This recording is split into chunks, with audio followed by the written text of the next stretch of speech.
ముందుగా welcome to my channel Arshi tiny world. మీరు కనుక నా ఛానల్ ని ఫస్ట్ టైం చూస్తున్నట్లయితే తప్పకుండా నా ఛానల్ ని సబ్స్క్రైబ్ చేసుకోండి.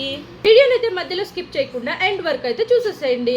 దానివల్ల మంచి మంచి ఇంపార్టెంట్ విషయాలు, ఇంట్రెస్టింగ్ విషయాలు అయితే మీరు తెలుసుకోవచ్చు. లేట్ చేయకుండా వీడియోలోకి అయితే వెళ్ళిపోదామా. ఇబ్బంది పెట్టే సమస్యలలో క్రాక్డ్ హీల్స్ కూడా ఒకటి కదా. కొంతమందికి చాలా లైట్ క్రాక్స్ ఉంటాయి, కొంతమందికి అయితే ఈ పగుళ్ళ వలన నడవడానికి కూడా చాలా కష్టంగా ఉంటుంది. సో అటువంటి వారు హోమ్ రెమెడీస్ ఏం మనం వాడి ఆ క్రాక్స్ని హీల్ చేసుకోవచ్చు అనేదే ఈ యొక్క వీడియో. లేదు మనకి హోమ్ రెమెడీస్ యూజ్ చేసినా కూడా ఫలితం లేదు, ఏదైనా ఫార్మసీ క్రీమ్స్కే పోవాలి మేము అనే వాళ్ళకి కూడా నేను ఒక మంచి ఫార్మసీ క్రీమ్ అయితే సజెస్ట్ చేయబోతున్నాను. సో వీడియో అయితే ఎండ్ వరకు అయితే చూసేసాయి. ఈ క్రాక్డ్ హీల్స్ లేదా కాళ్ళపగులు అనేవి మనము ఎక్కువ చలికాలంలో చూస్తూ ఉంటాము. అందరికీ వచ్చే సమస్యనే ఇది. కాకపోతే కొంతమంది హోమ్ రెమెడీస్ యూజ్ చేసి దాన్ని అయితే తగ్గించుకుంటారు. కొంతమందికి ఏంటంటే ఎలాంటి హోమ్ రెమెడీస్ యూజ్ చేసినా, ఎలాంటి ఫార్మసీ క్రీమ్స్ యూజ్ చేసినా తగ్గవన్నమాట. సో అలాంటి వాళ్ళు తెలుసుకోవాల్సిన విషయం ఏంటి అంటే వాళ్ళకి విటమిన్ B3 డెఫిషియన్సీ ఉంది అని తెలుసుకోవాలి. విటమిన్ B3నే మనము నియాసిన్ అని కూడా అంటాము. సో అది మనకు ఆ లోపం ఉండడం వలన మనకి క్రాక్డ్ హీల్స్ అనేవి రావచ్చు. ఆ విటమిన్ B3 లోపం ఉన్నప్పుడు మనం తీసుకోవాల్సిన ఫుడ్ ఏంటి? Mainly bananas, fish, non veg, next వచ్చేసి డ్రై ఫ్రూట్స్. ఇవి మనము రెగ్యులర్గా తీసుకుంటా ఉన్నట్లయితే మనకి విటమిన్ B3 లోపం అనేది తగ్గించుకునే అవకాశం అయితే ఉంది. మెయిన్లీ ఎగ్ ఎల్లో తినడం వల్ల విటమిన్ B3 లోపం అయితే తగ్గే అవకాశం చాలా ఉంది.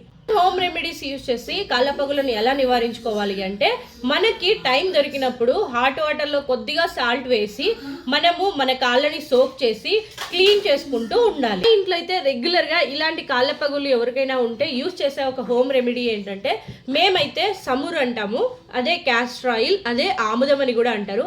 ఆముదంలో కొద్దిగా పసుపు, ఒక్క నిమ్మ చెక్క వేసి దాన్ని పిండేసి బాగా దాన్ని మిక్స్ చేసి మన కాళ్ళకి అప్లై చేసి నైట్ అంతా అలానే ఉంచి పడుకోవడం ద్వారా పొద్దున ఉదయానికంతా ఆ క్రాక్స్ అనేవి హీల్ అయ్యే అవకాశం ఉంది. ఇలా మనము అట్లీస్ట్ 5 to 7 days అయితే చేయాల్సి ఉంటుంది. నాకు ఎప్పుడైనా కాళ్ళ పగుళ్ళు వచ్చినప్పుడు నేను యూజ్ చేసే క్రీమ్ వచ్చేసి ఇది. చూస్తున్నారు కదా, దీన్నే కొటారిల్ క్రీమ్ అని కూడా అంటారు. ఇది వచ్చేసి న్యాచురల్ మాయిశ్చరైజింగ్ క్రీమ్ అనమాట. దీంట్లో వేరే ఏ అదర్ ఇంగ్రీడియంట్స్ యాడ్ అయ్యి ఉండవన్నమాట.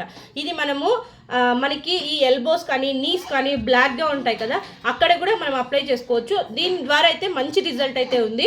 దీన్ని అట్లీస్ట్ 7 days యూజ్ చేయాలి. ఇది లైట్ క్రాక్స్ ఉంటే మాత్రం వితిన్ 1 dayలో మనకి రిజల్ట్ అయితే వస్తుంది. లేదు కొంచెం ఎక్కువ క్రాక్స్ ఉన్నాయి అని అంటే తప్పకుండా 7 days అయితే మనం యూజ్ చేయాల్సి ఉంటుంది. కానీ ఇది యూజ్ చేయడం వల్ల తప్పకుండా మనకైతే రిజల్ట్ ఉంటుంది.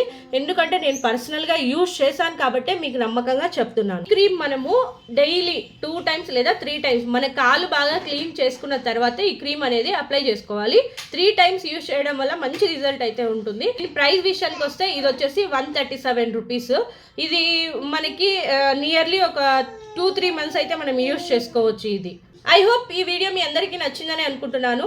అండ్ ఈ వీడియో మీకు యూస్ఫుల్ వీడియోనే నేను అనుకుంటున్నాను. సో గైస్, ఇది వాటి వీడియో. ఇలాంటి మరిన్ని ఇంట్రెస్టింగ్ వీడియోస్ కోసం do subscribe my channel. Bye bye.